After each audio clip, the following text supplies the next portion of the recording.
Okay, this panel is great, guys, because we are talking about dApps and mass adoption. So how dApps can help in scaling at the end of the day. We will have a lineup that is amazing.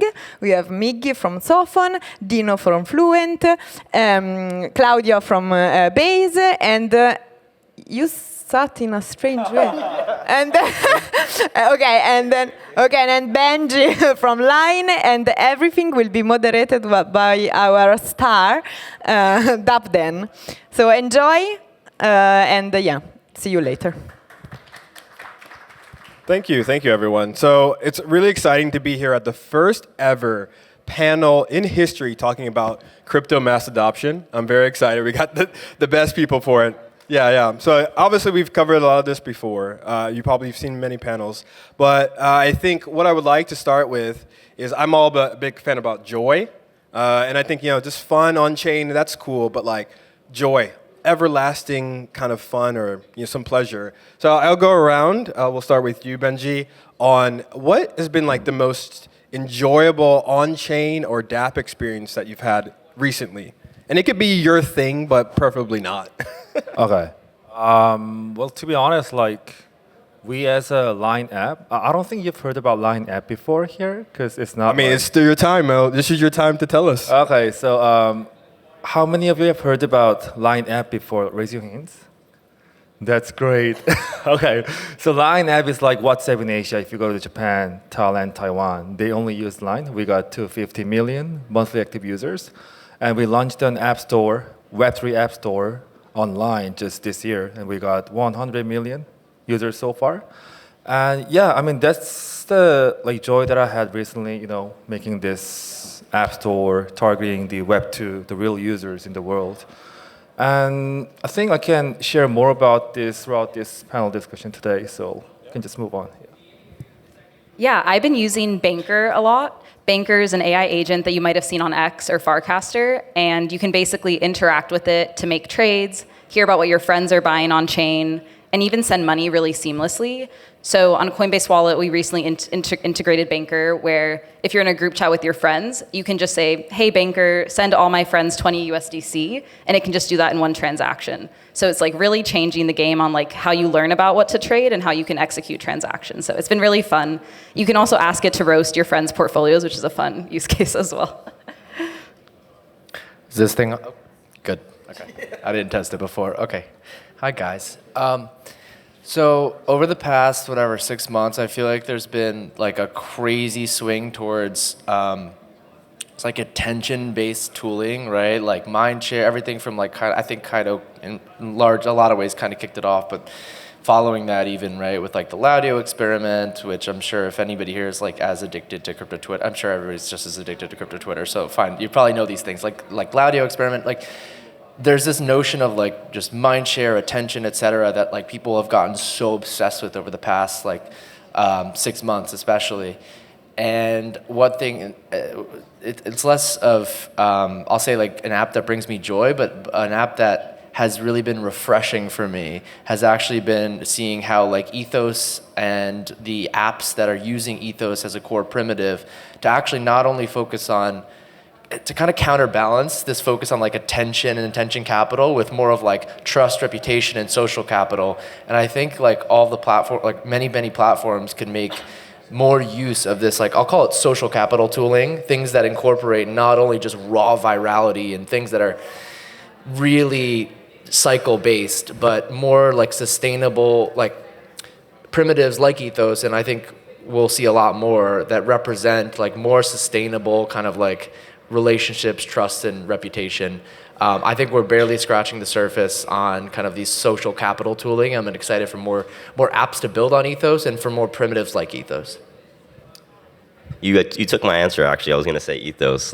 Ethos, just being chronically online, it's one of those platforms where, again, InfoFi is getting really big in crypto, and it's a place where you can actually curate who you want to see on CT or actually give reviews to people that you actually like. People that you enjoy looking at their content. There's a lot of curated lists. You can look at video creators, you can look at L1s, L2s, gaming projects, and actually look through which ones are actually most reputable and verifiable on chain so that you know that the projects that you're actually looking at have real communities, real users, and people that actually can just give you, it's like Google. It's like a Google review on an app, right? So, yeah, I mean, I feel like Ethos is the one. Anyone using Ethos here? No? Anyone? No? Just a two-panel? Okay, well. So you're learning something new. That's good. So a lot of times, we have these conversations in, well-conditioned rooms, in our little bubble, if you will, and we talk about what the mainstream is sort of looking like or what we would want it to be. But there might be actually mainstream adoption in other parts of the world outside of this room. So I want to give maybe a general idea from everyone here. What is sort of the finish line or definition for mainstream if it's not already here? I know Benji, you just mentioned something about 100 million users. Maybe that's the target. And what do you feel we sort of need to do as an industry to get there? I'll give it to you, Miggy, so you don't get your answer stolen this time. Sweet. Yeah, so I guess one thing we're doing at Sophon is, if you guys don't know, Sophon is a consumer blockchain. We're really focusing on making the experience matter and having the blockchain tech be invisible. And I think that's really an important thing with onboarding the next billion users, right? What we see is a lot of complicated onboarding processes when it comes down to it, where you have to download a seed phrase, you have to copy a CA, you have to do this, you have to do that. When really, it should feel like Web 2. You should be able to sign in with a Google account, your email. You have to just make the onboarding experience so that you can go to your grandma, your mom, your dad, and just be able to have them easily sign up into an app or whatever it may be that you're out here building. So, What was the question again? Sorry. Yeah, sort of define what mainstream looks like to you, or if we've already seen it, what does that actually mean? We've definitely not seen it. I think we're not even close. And that's not to say we haven't made a lot of really good progress. I just think there's just so many people and so many different experiences where crypto primitives can kind of seep their way in and actually create a bunch of more joyful experiences, as you put it, than we've seen today. And there's just a long way to go. I mean, this is actually a bullish statement that I'm actually trying to make, because I just think that crypto can be used in way more elements of our lives than we're even thinking, right? And so yes, we're making good headway, and I think we've reached mainstream attention, but I don't think we've reached, I wouldn't say mainstream adoption, or not even close to I think what will happen, right? A lot of things that will end up being powered under I think a lot about, you mentioned consumer, the kind of social experiences that are using crypto primitives. And people are, with the Robinhood announcement yesterday, people will be starting to trade perps. That's great. But, fast forward 5-10 years, you'll see the next Reddit that's powered by a bunch of micro prediction markets that's filtering out spam better or some shit like that, right? It's just there's just so many more things that can be built. And I think we're years away from me comfortably saying we've reached mass adoption. Yeah, totally agree with what you guys just mentioned. I think we're going to get to a point eventually where people are interacting with crypto every day, but they're not consciously thinking oh, I'm using a crypto app. That is not the goal whatsoever, in my opinion. So I think things like payments and bank transfers, eventually those will all run on stablecoin rails. And I think the announcements this year from JP Morgan and BlackRock, et cetera, those are really promising. And that's just from the past few months, and Robinhood yesterday as well. So I think we're getting there, but there's still a lot of room to be done there. So, yeah.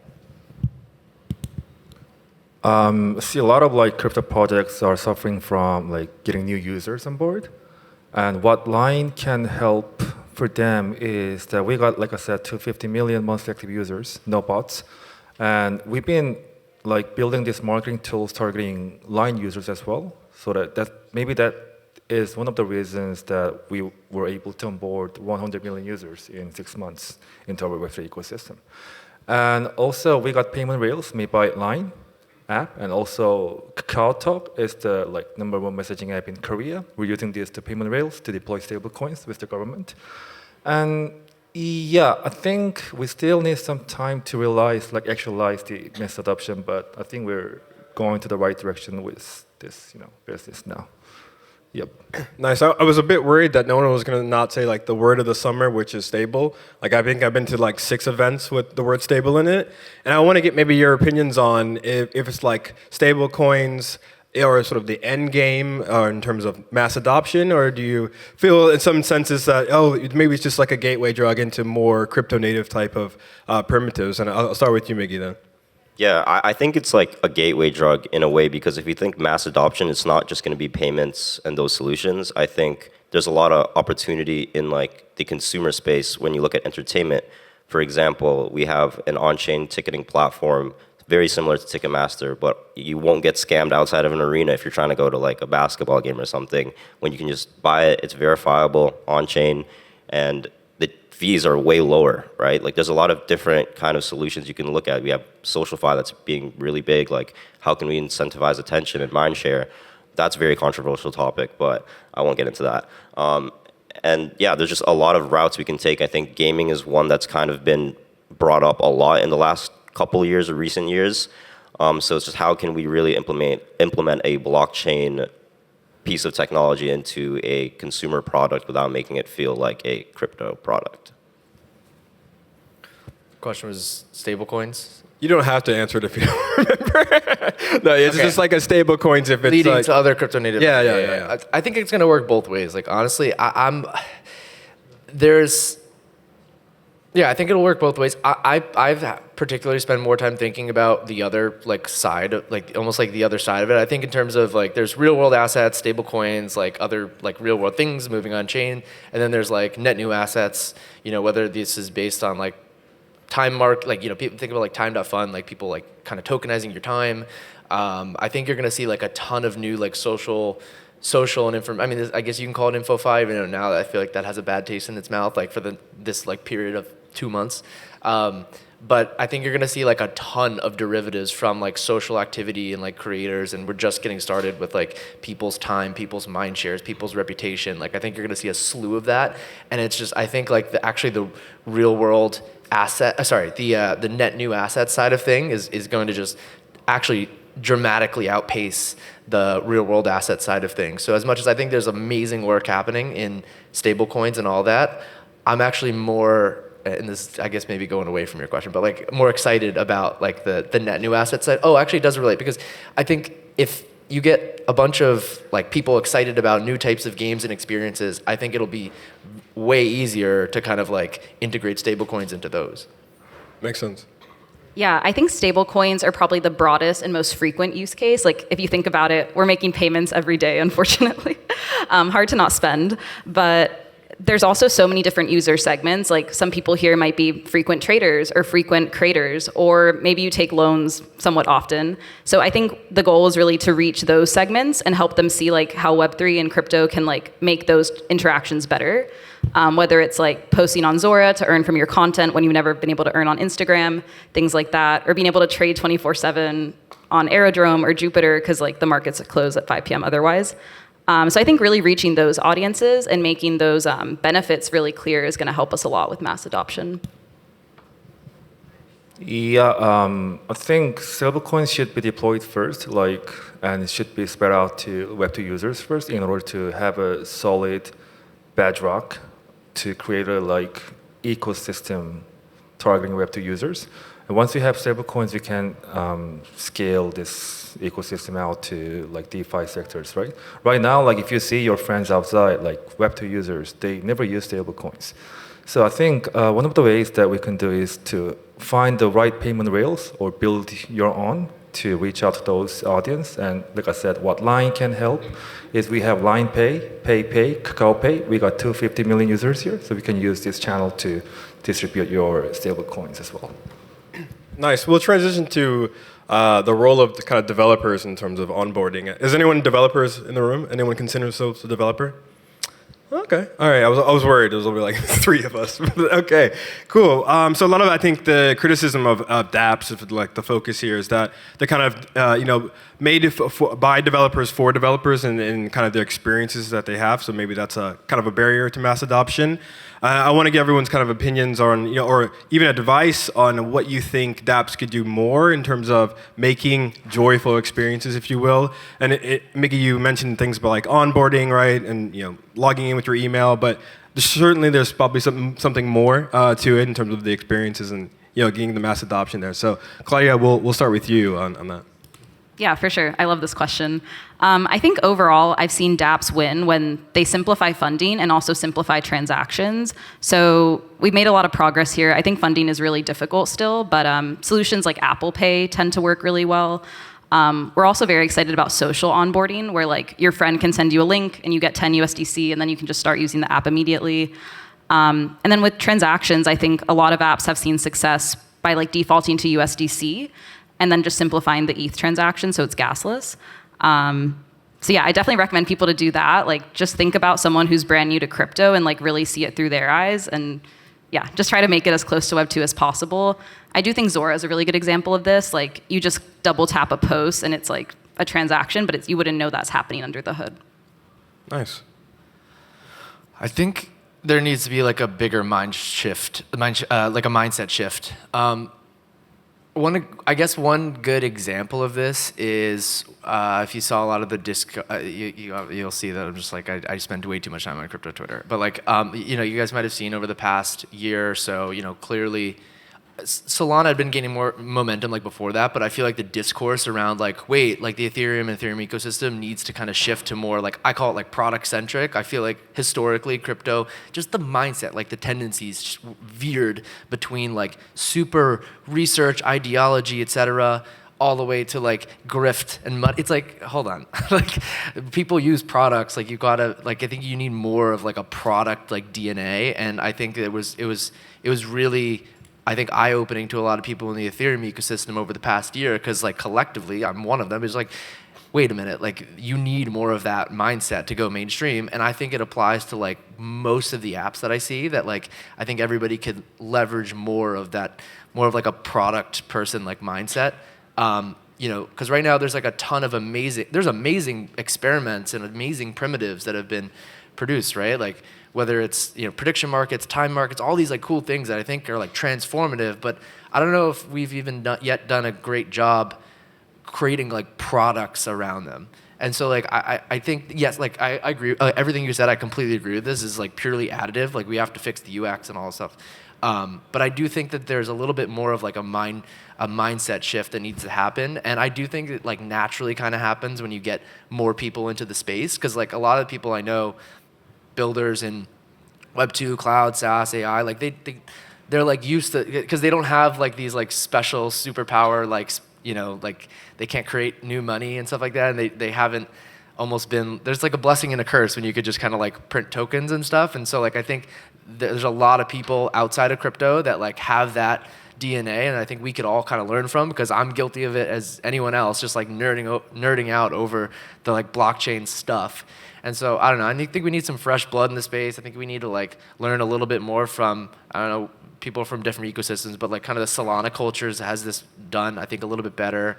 And to get new devs in the space, last thing I'll say is like, I think we need to make them care. Like I think it's less actually of a dev experience problem and more of like let's showcase what this stuff can like do and actually get more devs like excited. Nice.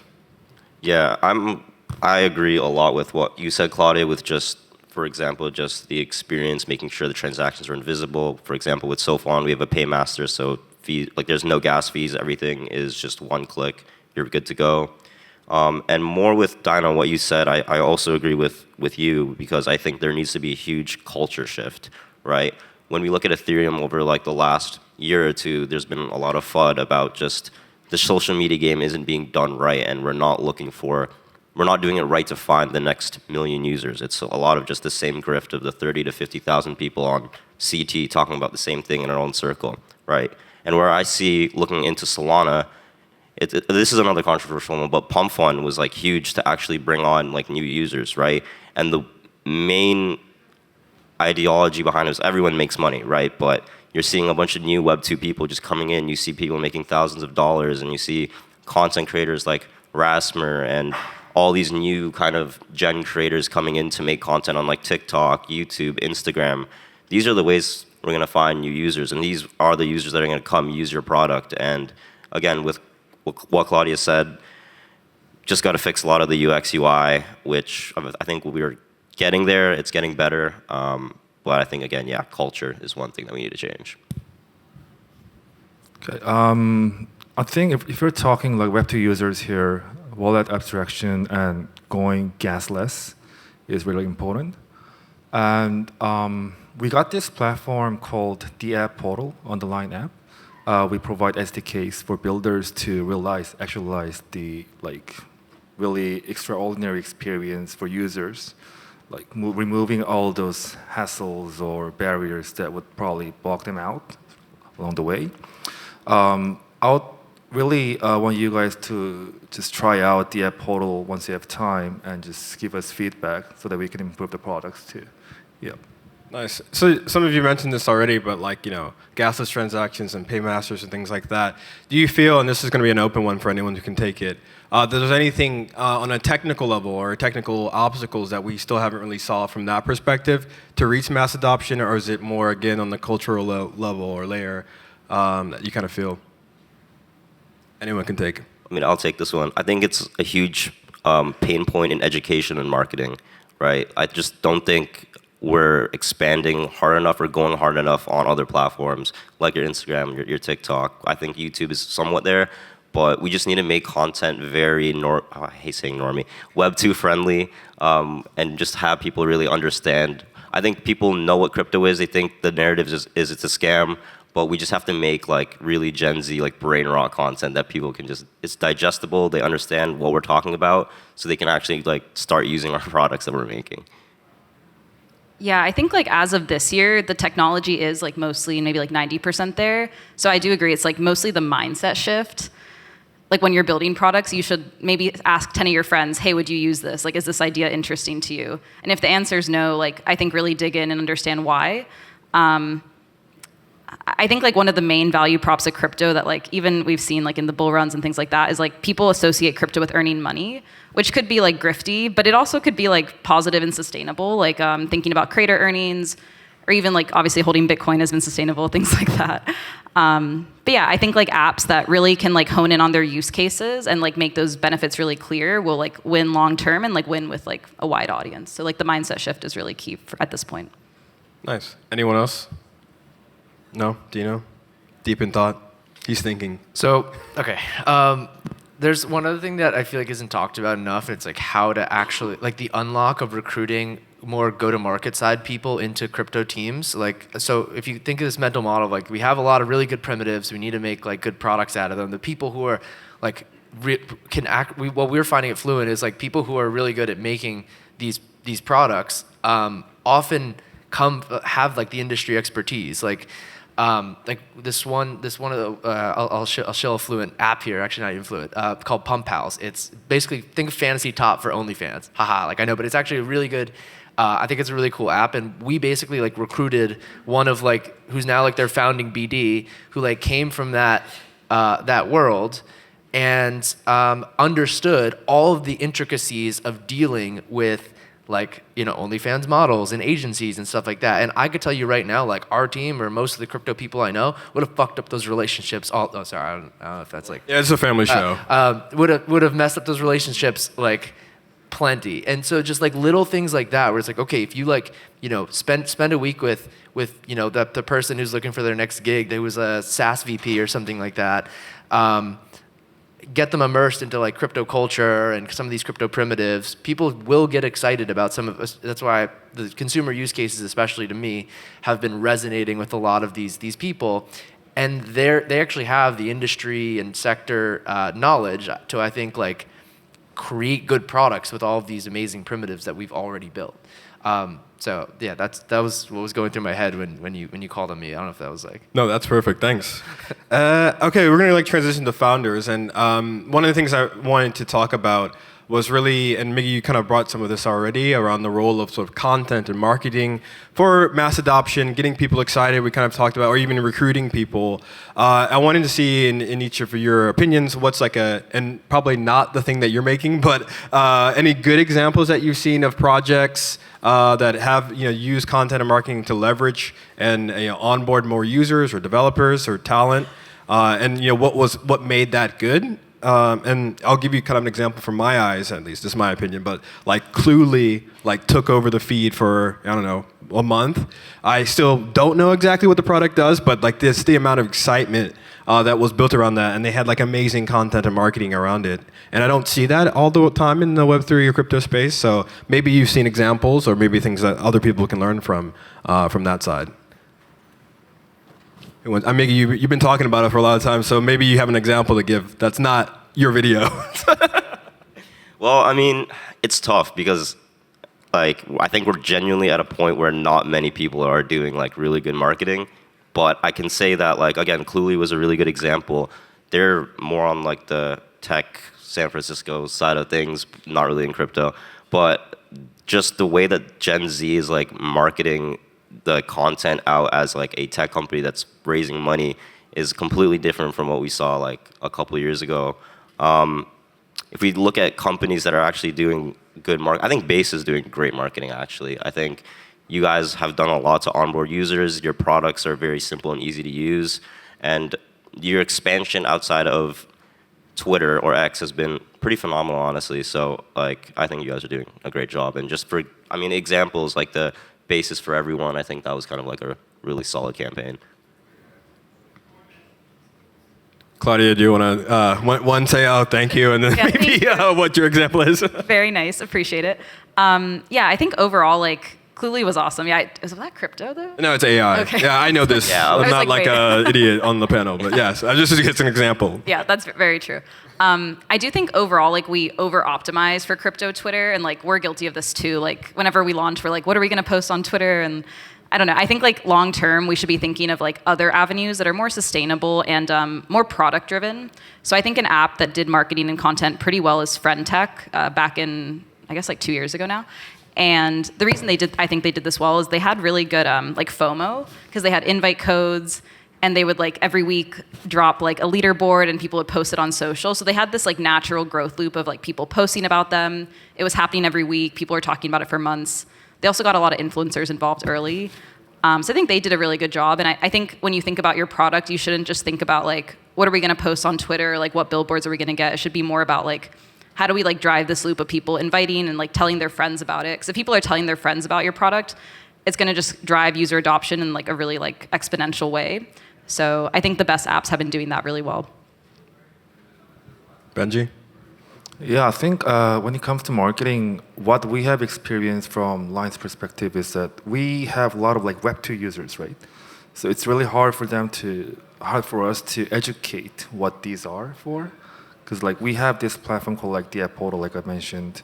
It's basically a rewarding like platform for those who contribute. Let's say like if they play game on our platform, we give them airdrops, like tokens.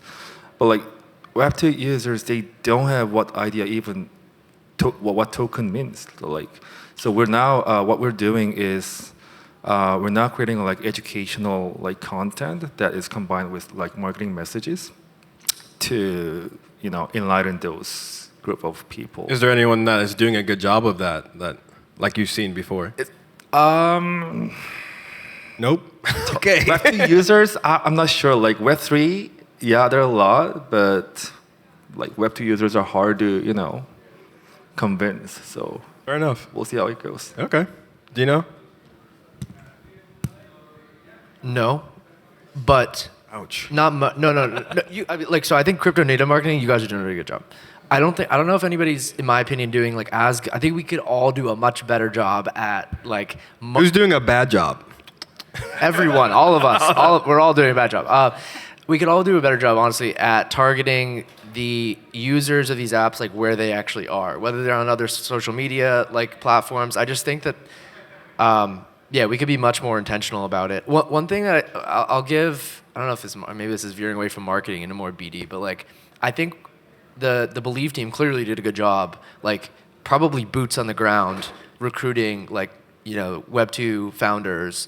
And showing them what this, I guess creating this meme around internet capital markets and showing like Could you just give some background in case people don't know? Oh, yeah. So Believe is like this, it's kind of like a token launch pad on Solana, and they've done a really good job, I guess, selling the idea to just tech founders, non-crypto tech founders in the Valley on a way to kind of bootstrap their startup. it's just like as simple of a use case that it gets in crypto, but like super effective. It's like, hey, you need some capital. Maybe you don't have enough yet to go to like, a VC and raise your seed round, but here's like another route to raise your pre-seed round where you could just, get a few $100,000 from strangers on the internet who believe in your idea.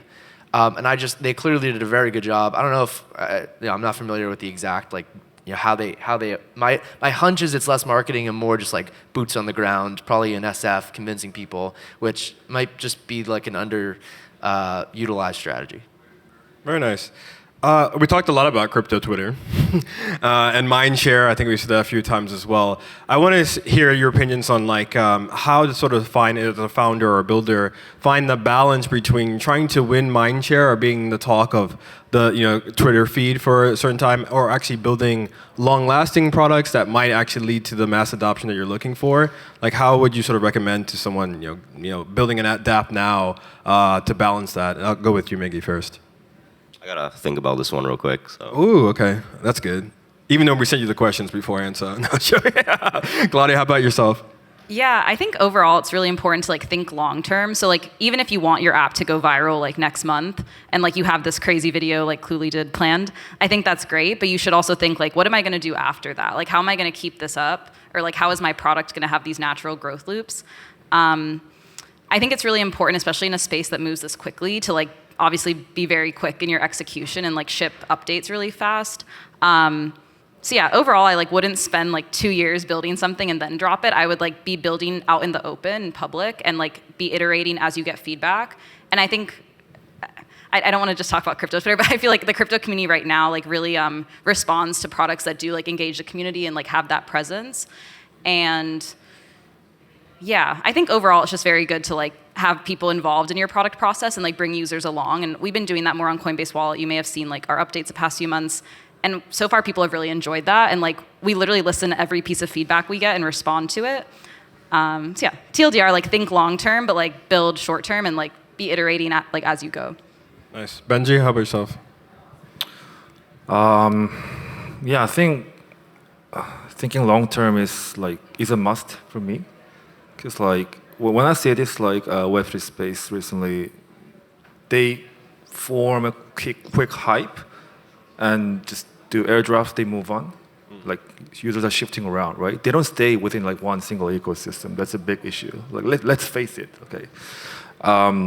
In order to, I don't know, like resolve this issue, one thing that pops up in my mind is that we gotta have this solid stable coin that is distributed to Web2 users first, so that people can just keep coming in to this Web3 ecosystem and understand what is going on, and maybe they can onboard as users for these services too. So I think it's not gonna like happen in the near future, but if we constantly try to like have these legit stable coins that is being distributed to Web2 users, that's going to be a great first step for us to move forward.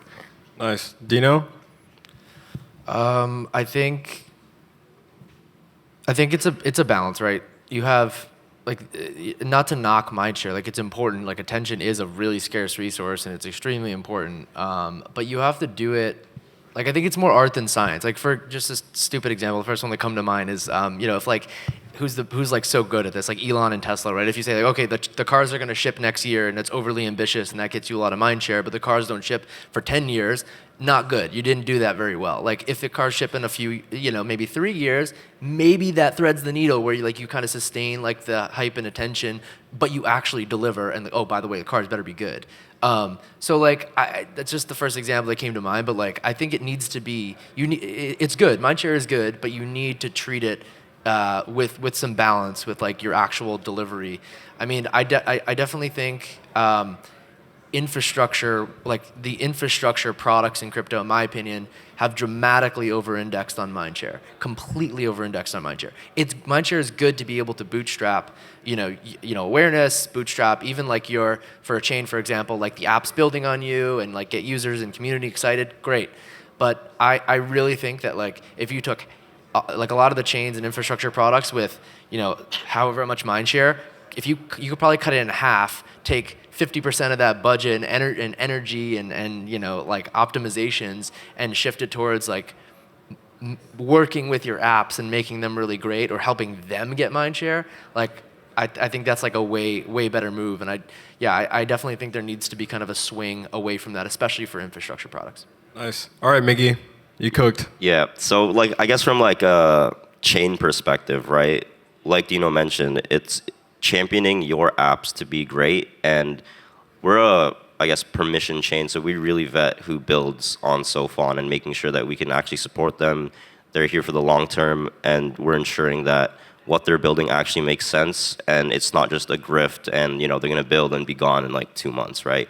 We want long-term sustainability in like entertainment, gaming, AI, agents, which has obviously been really huge in the recent years. So yeah, I think it's really just championing them and making sure that like a lot of things are content first in a way where, like Claudia said, building in public is really good so that you can actually get your community involved, get their feedback. If they don't like a feature on your project or product, then you guys can easily make changes, and it just helps when you're constantly making content on a daily basis. It compounds over time and it reaches new eyes. And people just want to see you building. Like people just launch TGEs and then go silent, and then everyone's like, okay, what the hell is happening now? Like communicate, say something. Like I think communication is really key. Nice. So we're in the final minute here. So like I said, this is the first time we've ever talked about crypto mass adoption on the panel. I want to just go around quickly. Do you feel like we've solved everything, or did we miss anything? Yeah, I mean, like, I think Line It could be a quick one. We only have 1 minute. Line has never been to Europe before, so I think it was a great, time for me to chill what we're doing in Asia. Nice. Claudia? Yeah, I think we covered everything. I think we're Perfect. all ready to build the next mainstream app. This is going to be it. All right, Dino? It's solved. It's all solved. Mickey? Yeah, let's keep cooking. All right. And everyone here, did we solve it yet? No? Oh my God. Look, you looked dead in my eyes and said no.